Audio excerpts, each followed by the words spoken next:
Hello, today we're going to take a look at one of the little hidden gems in Photoshop called Dust and Scratches. Dust and Scratches is a filter in Photoshop that can really speed up your retouching. I've used it on old photographs.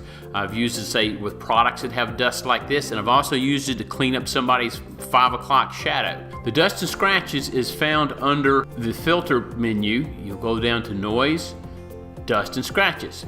There are two sliders. One is the radius, the other is the threshold. The radius is the strength that Photoshop applies. The threshold is what Photoshop uses to decide what is dust and what is not. The higher the threshold, the less that is viewed as dust. The lower the threshold, the more it looks at everything as dust. So, we'll start with the radius.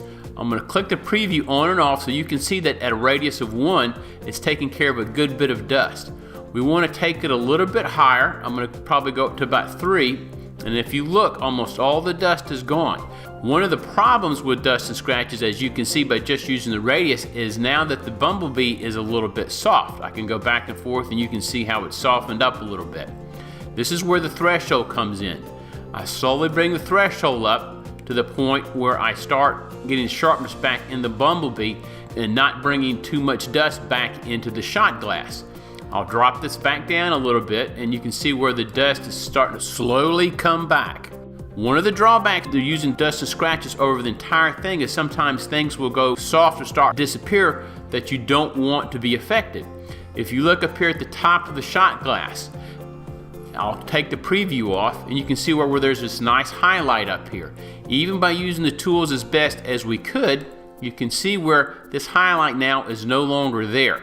That's not what I want. So I'm going to cancel out all of this and use the Dust and Scratches a little bit more locally. If I go into the Magic Wand and set my tolerance up to around, say, 40, I'm going to click and you can see where I've selected a good bit of this area. You can see also though where there are some places where it has not been selected. So if I go into Select and Mask, refine the edge, I only have to do the feather probably about 1 or 2. You can see where it has selected some more of the dust spots. Now if I go into Dust and Scratches and apply the filters, you can see where only the things that are in the selected area are affected. This gives me a much better highlight up in here and I don't have problems with it affecting other areas. I will deselect this and you can see where almost everything has been taken care of. We still have the nice highlight. The bee's shape is still pretty good.